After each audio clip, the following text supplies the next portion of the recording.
नमस्ते बच्चों। हिंदी युवक भारती कक्षा 12वीं। आज हम शुरू करने जा रहे हैं पाठ 4 आदर्श बदला।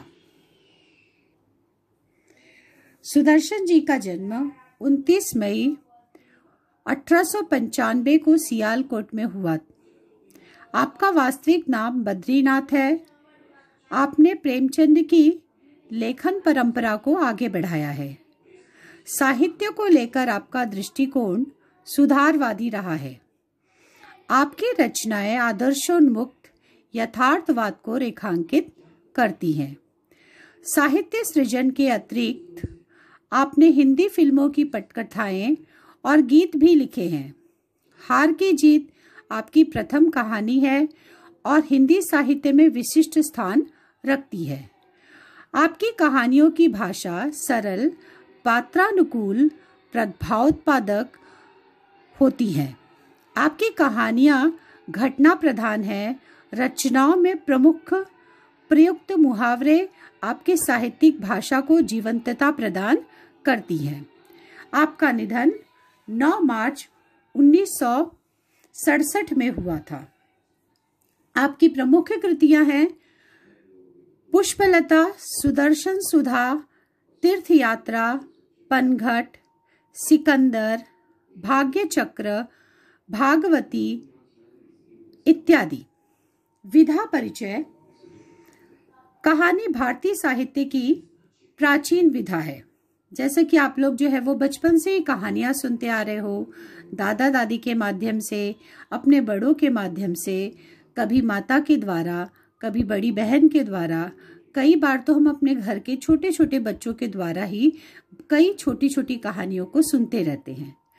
तो आप लोग जो है वो जानते ही हो कि यह विधा जो है, कहानी की विधा कितनी प्रभावशाली विधा है कि हर एक व्यक्ति जो है वह इससे प्रेम करता है और सभी लोग जो है वो इससे पसंद भी करते हैं। मन को बहलाती है। अतः कहानी विधा का विभिन्न उद्देश्यों के अनुसार भी वर्गीकरण किया जा सकता है। सीधी सरल भाषा, मुहावरों का सटीक प्रयोग, प्रवाहमान शैली कहानी की प्रभावोत्पकता को वृद्धिगत करती है। पाठ परिचय।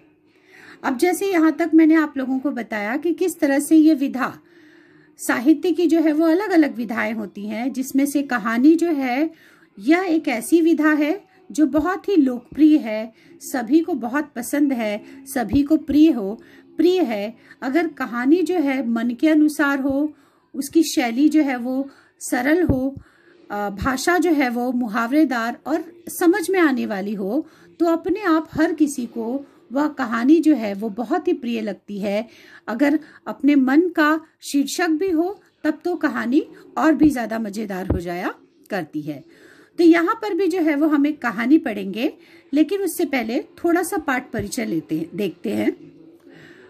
प्रस्तुत पाठ में लेखक ने बदला शब्द को अलग ढंग से व्याख्यायित करने का प्रयास किया है।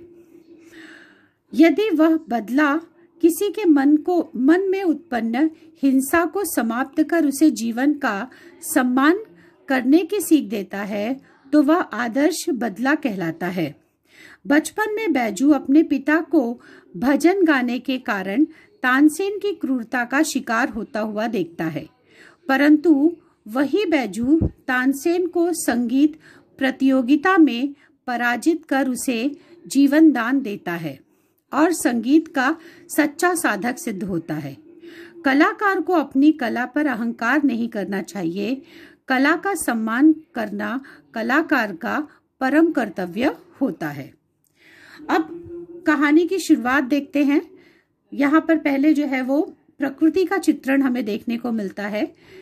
लेखक जो है उन्होंने बहुत ही सुंदर ढंग से जो है वो प्रभात का वर्णन किया है।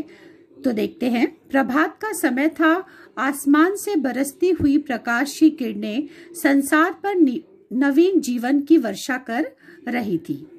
12 घंटों के लगातार संग्राम के बाद प्रकाश ने अंधेरे पर विजय पाई। इस खुशी में फूल झूम रहे थे, पक्षी मीठे गीत गा रहे थे, पेड़ों की शाखाएं खेलती थी और पत्ते तालियां बजाते थे।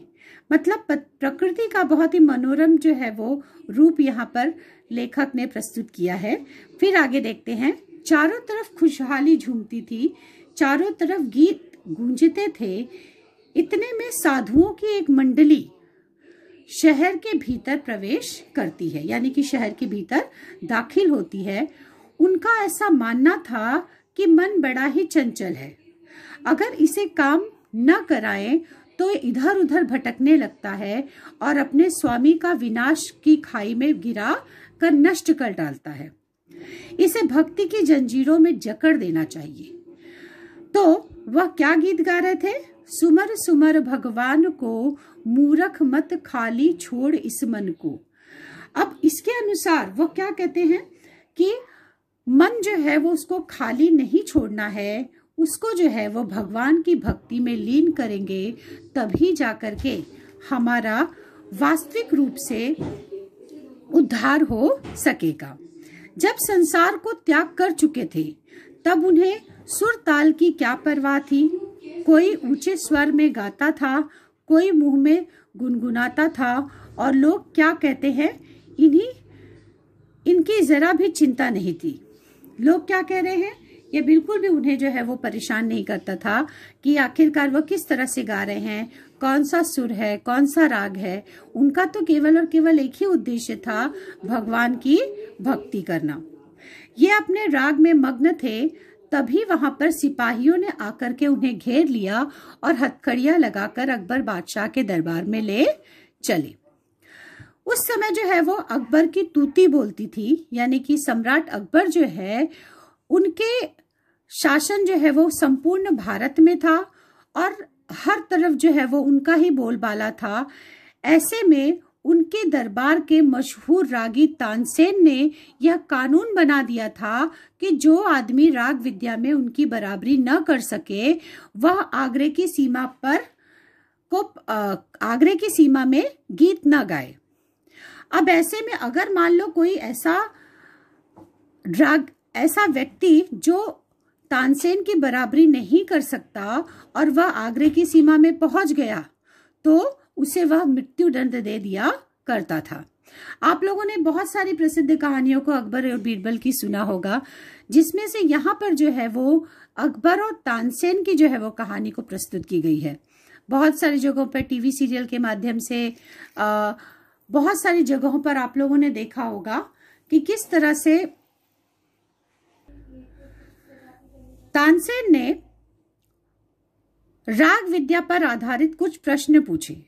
अब वह तो साधु ठहरे, उन साधुओं को आखिरकार राग, स्वर, इन सब के बारे में क्या जानकारी थी।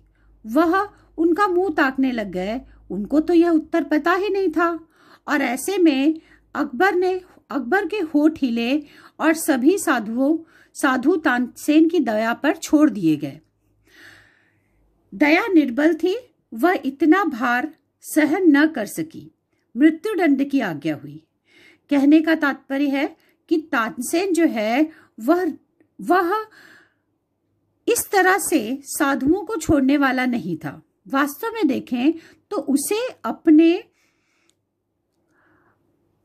पर अहंकार हो गया था, वह अहंकारी हो गया था और उसे ऐसा लगता है कि जो भी उसके बराबर का नहीं है वह उसकी सीमा में आकर के गीत या फिर जो है वो राग या गीत को जो है वो नहीं गा सकता है। ऐसे में केवल एक 10 वर्ष के बालक को छोड़ करके बाकी सभी लोगों को जो है वो दंड मिलता है, क्योंकि वह बालक जो है वो क्षमा के योग्य था और केवल उसे ही छोड़ दिया जाता है। यहाँ पर आप देखोगे कि उन लोगों को केवल इस बात का ज्ञान नहीं था कि यहाँ पर आगरे की सीमा में इस तरह का जो है वो नियम है, कानून है और अज्ञानतावश उन्हें यह कठोर दंड मिलता है कि उन्हें अपने प्राणों से भी हाथ धोना पड़ जाता है। बच्चा रोता हुआ आगरे की बाजारों से निकला और जंगल में जाकर अपनी कुटिया में रोने तड़पने लगा। वह बार बार पुकारता, बाबा तू कहाँ, अब मुझे प्यार कौन करेगा, कौन मुझे कहानियां सुनाएगा। लोग आगरे की तारीफ करते हैं, मगर इसने मुझे बर्बाद कर दिया, मेरे बाबा को छीन लिया, मुझे अनाथ बनाकर छोड़ दिया। वह रोता था, बिलखता था कुटिया में, लेकिन उसको सुनने वाला कोई नहीं था।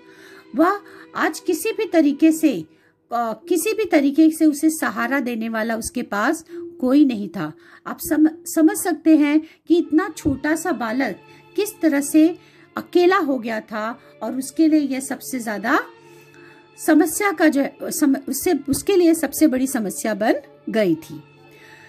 इन्हीं विचारों में डूबा हुआ बच्चा देर तक रोता रहा।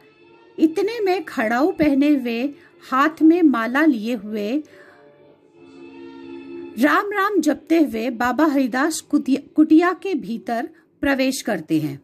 उस बच्चे को देखकर वह कहते हैं कि बेटा शांति शांति करो। बैजू उठा और हरिदास के चरणों में लिपट गया।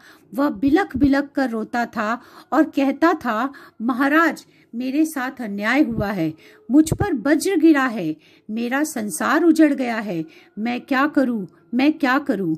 हरिदास बोले, बेटा शांत, बेटा शांति। बैजू ने हरिदास के चरणों से और भी लिपट कर कहा, महाराज शांति जा चुकी है, अब मुझे बदले की भूख है, अब मुझे प्रतिकार की प्यास है, मेरी प्यास बुझाइए। हरिदास ने फिर कहा, बेटा शांत हो जाओ। बैजू के करुण भाव को देख करके वह पिघल जाते हैं और कहते हैं कि ठीक है, मैं तुम्हें ऐसा हथियार दूंगा कि जिससे तुम अपने पिता के मृत्यु का बदला ले सकोगे। हरिदास जी ने उन्हें बैजू के आंसुओं को पोंछ करके भरोसा दिलाया कि वह अपने पिता का बदला ले सकेगा। बैजू हैरान हुआ, बैजू खुश हुआ, बैजू उछल पड़ा। उसने कहा, बाबा आपने मुझे खरीद लिया, आपने मुझे बचा लिया, अब मैं आपका सेवक हूँ। हरिदास, मगर मुझे 12 बरस तक तपस्या करनी होगी, कठोर तपस्या, भयंकर तपस्या। वह कहता है, बैजू कहता है, महाराज 12 बरस, 12 बरस नहीं महाराज, 12 जीवन भी देने को तैयार हूँ। मैं तपस्या करूंगा, मैं दुख झेलूंगा, मुसीबतें उठाऊंगा, मैं अपने जीवन का एक एक क्षण आपको भेंट कर दूंगा, मगर क्या आप मुझे हथियार देंगे, मेरे कष्टों को दूर करेंगे, जिससे मैं अपने बाबा की मौत का बदला ले सकूं। हरदास ने कहा, हाँ मिल जाएगा बैजू, मैं तो आज से ही आपका दास हूँ, आप आज्ञा दे, मैं आपकी आज्ञा का सिर और सिर के साथ दिल झुकाकर पालन करूंगा। यानी कि बैजू जो है सब कुछ करने के लिए तैयार था, केवल और केवल उस धोखे को, उस घोर अन्याय को वह झेलने के लिए तैयार नहीं था। वह उसके साथ बहुत बड़ा अन्याय हुआ था और उस अन्याय का वह विरोध करना चाहता था, प्रतिकार करना चाहता था। और इस तरह से पहले भाग में वह 12 वर्षों तक कठोर तपस्या करता है और कठोर तपस्या करके अपने हाथ में वह हथियार ले लेता है जिससे वह बदला ले सके। आगे क्या हम अगले लेक्चर में देखेंगे। धन्यवाद।